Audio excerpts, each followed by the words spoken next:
curtain brings down the curtain on the 1999 Rugby World Cup. Australia the winners, 35-12. They become the first country to win the trophy twice. 1999 was the last time Australia won a Rugby World Cup. The victory by John Eales' Wallabies squad capped off a dominant decade for the national team.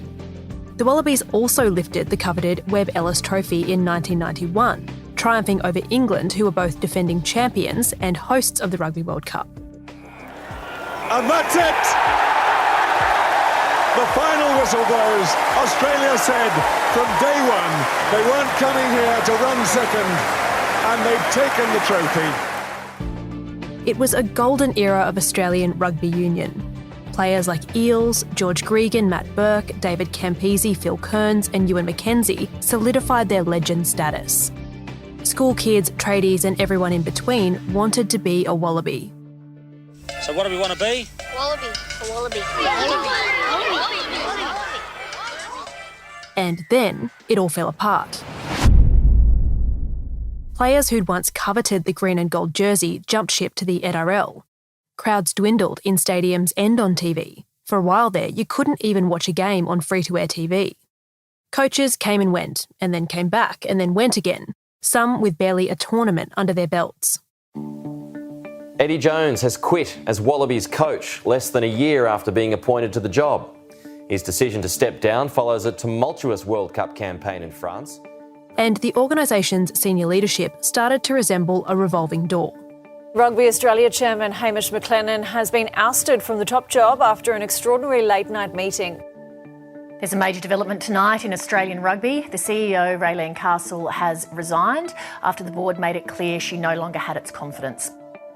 My sense is that we now need a period of renewal in Australian rugby, which is why I've told the board that I will step aside as CEO once they have found a replacement. Almost a quarter of a century after Australia last tasted Rugby World Cup glory, the final humiliation came. The Wallabies have suffered an embarrassing exit at the Rugby World Cup. They were thrashed this morning by Wales, 40-6. The Wallabies never failed to reach the quarterfinals in the previous 9 tournaments. In 2018, Australian cricket was in a similarly bad way. The men's team was plagued by scandal, on and off the field. Former captain Steve Smith and vice-captain David Warner, some of the best to ever play the game, were ousted after a cheating scandal. A third player, Cameron Bancroft, has also been banned for 9 months for his role in a ball tampering scandal. Bancroft was caught on camera placing a small object down his trousers during a match in Cape Town on Sunday. Cricket Australia's investigators have now revealed it was sandpaper. Public altercations erupted. Tensions between players and coach found their way into the media as the game's greats lamented the breakdown. Cricket Australia has plunged further into crisis, with Justin Langer quitting as national men's coach following a tumultuous 6 months. And to cap it off, they just weren't winning. What a difference a year makes. On Sunday night, the Australian men followed decisive victories in the Ashes and the World Test Championships with a record 6th one-day international cricket World Cup win over India. And Australia win the World Cup for the 6th time, and in front of 120,000 people. They've upstaged the home team in magnificent fashion. It's a tale of two sports with markedly different conclusions. Coming up after the break, how cricket turned it around and why rugby's still struggling.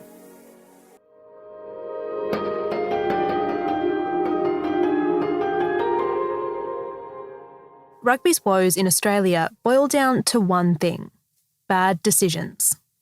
This is the worst run sport in Australia right now.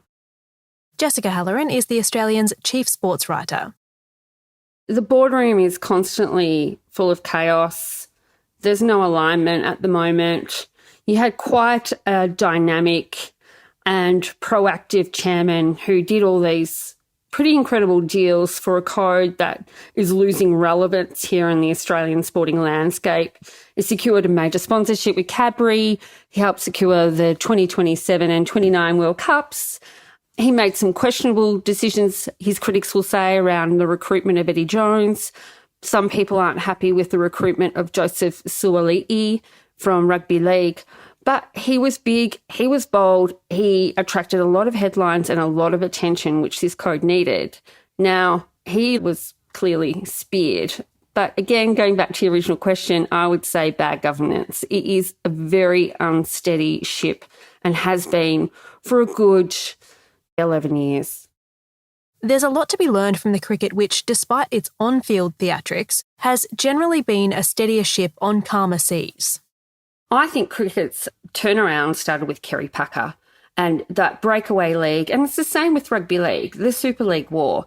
Yes, they were really tumultuous times, but eventually what you saw was these two codes ripped apart by these rich media magnates that came in and started these rebel leagues. But what it did, it blew up the federated model pretty much in both codes. And now that has not happened to Rugby Union. It is still governed by a federated model, and that means the states have a lot of power. And that's what's really seen Hamish McLennan ousted here, is that you had 6 states going, he's not doing a very good job, he's arrogant, we don't like him, and the board has capitulated to this. And therefore the states win, and rugby's in the same position it's been for a very long time. It's got a very long history of doing this, of overthrowing leaders who are quite dynamic and bullish. So rugby is in big trouble yet again. Do you think rugby can turn it around? I think the only way it can be turned around is some kind of Super League happening here. It doesn't feel like to me that this board, chaired by Dan Herbert, will go ahead and revolutionise the governance of this game.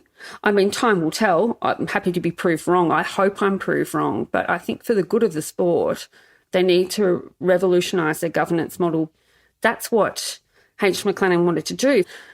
And as he was making these moves towards centralising the high-performance system and the governance of the code, he was ousted pretty quickly.